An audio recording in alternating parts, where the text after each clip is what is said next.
Assalomu alaykum, hurmatli obunachilar. Jasur fermer o'z kanaliga xush kelibsizlar. Bugun sizlarga o'zim xonadonimda sotmoqchi bo'lib turgan parrandalarim haqida qisqacha ma'lumot bermoqchiman.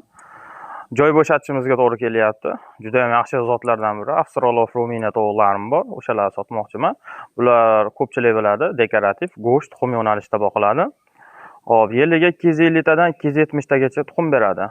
Endi tovuqlar o'zini ham bir ko'rsatib o'taman. Qani bo'lsa ketdi.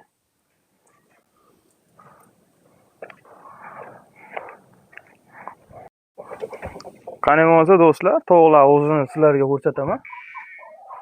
Qani? Hop. Mana Avstralov Ruminiya tovuqlarimiz tuxumda yosh.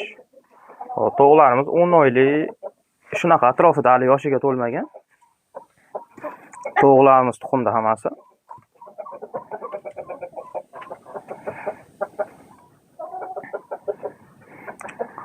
Endi tovuqlarni bitta tashqariga chiqarib ham sizlarga hozir ko'rsatib beraman.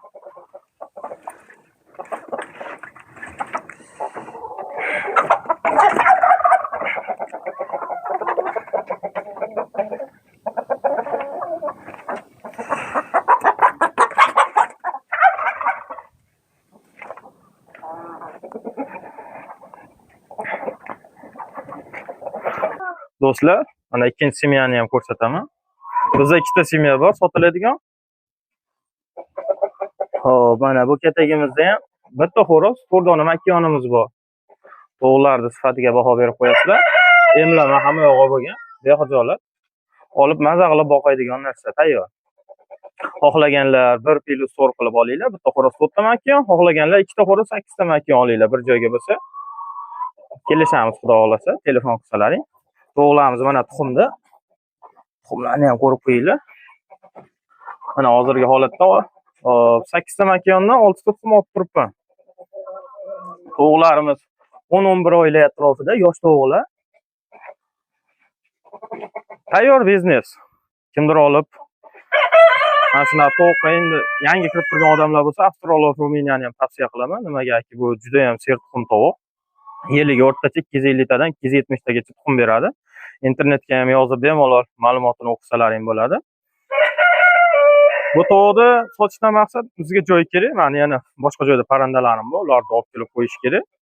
O'shani hisobiga sotilyapti. Masalan, o'zim boqish niyat bor edi bularda. Mana do'stlar, tovuqlarning sifatlarini ko'ringlar. Hozirgi kunda tuxumlarini 10 ming so'mdan yig'ib beryapmiz. Inkubatorchilarga, bostiradiganlarga. Misol kunda 5 ta 6 ta tuxum olib tursangiz ham yomon emas. Bitta xonadonda nima deydi? Qaysidir bir rasxotini bemalol ko'taradigan darajada.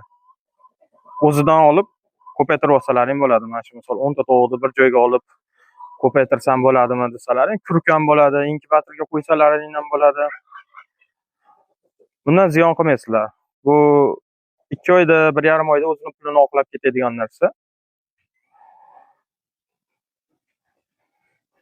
Tovuqlarimizni hop, veslariga kelsa 3 kilodan 3,5 kilo atrofida bo'ladi. 4 kilogacha bo'ladi vesi.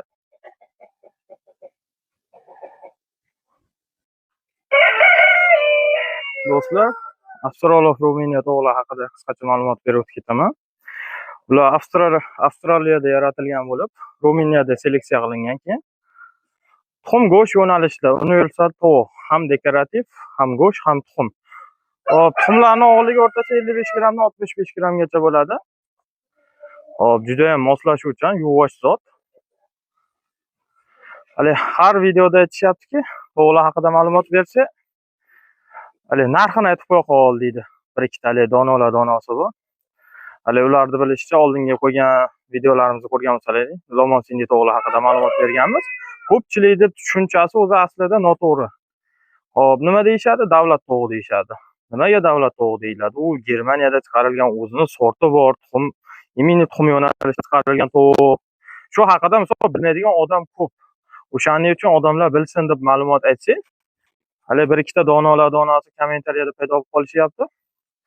Tovuqni narxini aytsam bo'lmaydimi? Buni hamma biladi deb. Endi hali negativlar ham bo'ladi. Ularga ahamiyat berganimiz yo'q. Endi demoqchimanki do'stlar, tovuqlar haqida qisqacha ma'lumot bergan ham yaxshi, nimagaki. Biladigandan ko'ra bilmaydigan odamlar ko'p. Misol kimdirlar aytishi mumkin. oddiy qora tovuqqa o'xshatishadi yo boshqa bo'lishi mumkin. Yo, buni tuzilishiga ahamiyat beringlar. Mana dumlari raketaga o'xshab juda chiroyli bo'ladi. Makonlarda mana xo'rozlarni ko'rib turibsizlar. Tovusga o'xshab dumlari uzun bo'ladi. Juda ham quyoshda yorqin bir chiroyli bo'ladi. Bularni quyoshga chiqarsalaring. Tuxum yo'nalishida misol boqmoqchi bo'lib turganlar bo'lsa, bemalol mana shu tovuqni boqishlarini tavsiya qilaman. Bundan ortig'i menimcha yo'q bo'lsa kerak. 250 ta, 270 ta bu bolamenniy yerligi. Xo'p, endi narxlariga keladigan bo'lsak, do'stlar, aloqaga chiqsalaring, bemalol narxini kelishib qolsak, dastavka bo'lsa, qo'ldan kelgancha petekkacha olib chiqib beramiz. Do'stlar, tezroq aloqaga chiqishlarini tavsiya qilaman. Tovuqlarimiz soni cheklangan. 2 ta xo'roz, 8 ta makonimiz bor. Aytib o'tganimdek, 2 ga bo'lib ham sotaveramiz, bitta uyga qilib ham sotaveramiz. Tezroq aloqaga chiqinglar. Video yoqqan bo'lsa bittadan like bilan podpiska bosib ketinglar. Keyingi videolarda ko'rishguncha sog' omon bo'linglar.